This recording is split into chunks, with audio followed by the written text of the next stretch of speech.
Le centre de loisirs Maxime Courtis propose des dizaines d'activités aux enfants du Sénonais pendant les vacances.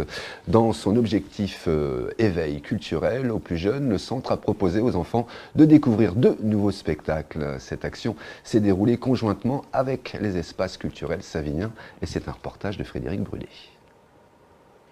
Le centre de loisirs Maxime Courtis de Sens propose des dizaines d'activités aux enfants du Sénonais pendant les vacances. Ateliers créatifs, cours de cuisine font partie des activités classiques.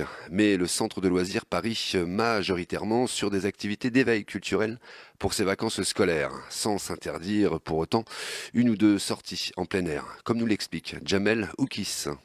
On fait énormément de choses, on essaye de les amener à de nouvelles choses. Pas rester simplement dans ce qu'ils font tout le temps ou les loisirs qu'ils ont l'habitude de faire entre guillemets.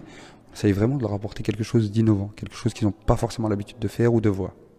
En fait, ce spectacle pour les tout petits, il a été travaillé vraiment autour de la fabulation. C'est-à-dire qu'il y a une histoire, il y a un monde féerique. Et je ne te cache pas qu'il y a maintenant un superbe site sur Sens, les sites Sainte-Savinia, avec lesquels on travaille depuis un certain temps. On a fait plusieurs actions avec eux. Il y a une scène qui est vraiment superbe, qui est bien faite. Et c'est beaucoup plus facile pour les artistes maintenant de venir et de faire en sachant qu'ils ont un outil qui permet de... Et par rapport aux petits, à chaque fois qu'on va sur des spectacles, on travaille vraiment sur la fabulation. Durant les vacances de printemps, le centre de loisirs Maxime Courtis, dans son objectif d'éveil culturel aux plus jeunes, a proposé aux enfants de découvrir 2 nouveaux spectacles. Cette action s'est déroulée conjointement avec les espaces culturels saviniens. Ainsi, la salle de spectacle La Seine a accueilli les enfants mardi 16 avril pour rencontrer Stéphanie Blanchet de la Nimé Compagnie. Ils ont pu écouter une création originale dans laquelle la conteuse s'accompagne de sa clarinette et de ses percussions. Le tout illustré par des images en stop motion. Alors c'est une histoire d'amour très romantique, puisqu'il faut que ce soit adapté aux enfants et qui met en valeur tous les sentiments de courage, de persévérance. Donc il y a une petite ambivalence avec 2 animaux, l'un qui représente la philosophie, justement les encouragements à ne pas se décourager, et puis l'autre qui est un petit peu plus malicieux et qui voudrait que finalement on se débarrasse du problème et puis qu'on aille plus vers la facilité.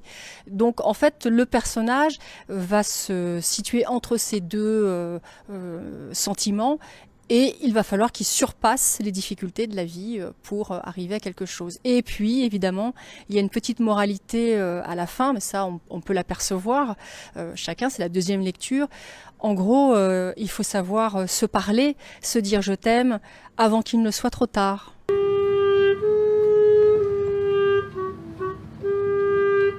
Il s'en était allé dans la forêt dense et peu fréquentée.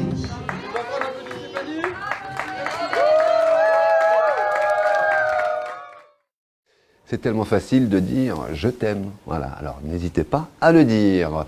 Dimanche dernier,